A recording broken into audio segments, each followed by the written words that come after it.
aparte del avión y de las protestas de las mujeres y de muchos otros temas interesantes, está muy atento a lo que sucede en el caso de Emilio Lozoya. Emilio Lozoya, el exdirector de Petróleos Mexicanos, que ha sido capturado en Málaga, merced a una exhortativa policíaca a nivel internacional, que ha permitido capturar a este personaje que no solo por el nivel operativo que tuvo como director de la principal empresa mexicana del sector público que es Petróleos Mexicanos, sino además por la cercanía que tuvo con el propio Enrique Peña Nieto, su jefe político, quien lo colocó en esa instancia de la dirección de Pemex, pero además un personaje, Emilio Lozoya, cuyas andanzas irregulares y presuntamente delictivas hoy documentadas y que hoy lo tienen en la cárcel en España en espera de ser extraditado, pues fueron andanzas compartidas con Enrique Peña Nieto.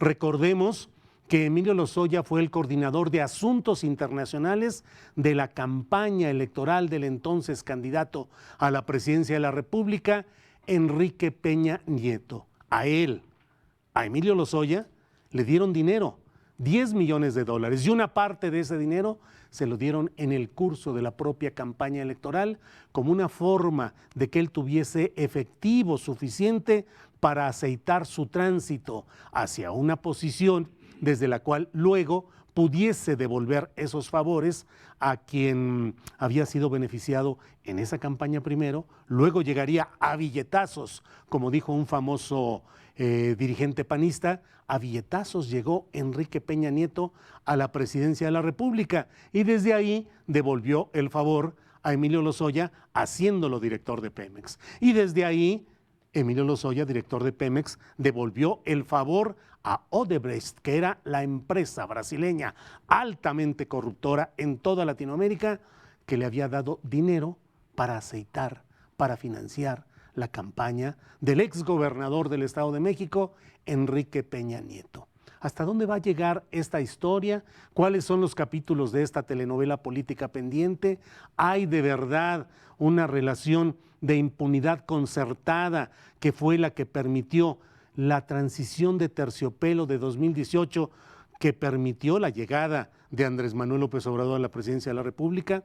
¿Son intocables los peñistas? Ahí está el propio Miguel Ángel Osorio Chong, ahora senador de la minúscula fracción del PRI, una microscópica fracción de priistas en el Senado, que fue todopoderoso secretario de Gobernación, antes fue gobernador del estado de Hidalgo, pero como secretario de Gobernación dice que él no tuvo ningún conocimiento de lo que sucedía en el tema de Emilio Lozoya. ¿Por qué lo dice? Porque en el fondo, en aquel sexenio trágico de Peña Nieto, el poder se dividió sobre todo en dos grandes polos confrontados. El de Luis Videgaray Caso, que es quien se encargó de todos los asuntos económicos, entre ellos el del propio Pemex. Fue por choque, por discordia entre Videgaray y Lozoya, que Lozoya fue votado de la dirección de Pemex, pero con otros nombres y apellidos, con otros métodos, finalmente las mismas prácticas de saqueo y de corrupción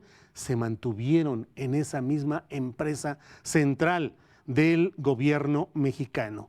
Luis Videgaray Caso, que fue pues una especie de vicepresidente ejecutivo de México, yo solía escribir en la columna Astillero, que era el cerebro sustituto de quien ocupaba la silla presidencial, muy bien peinado, pero sin ninguna habilidad verdadera en materia política y económica, que entonces suplía ese cerebro sustituto que era Luis Videgaray Caso.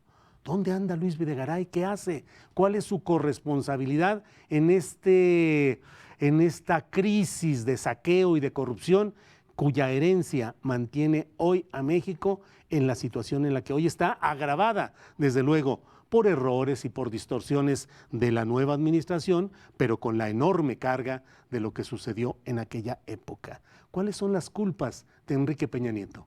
¿Cuáles son las culpas de Luis Videgaray? ¿Cuáles son las culpas de Miguel Ángel Osorio Chong? ¿Cuáles las de Gerardo Ruiz Esparza? ¿Cuáles las de Jesús Murillo Caram?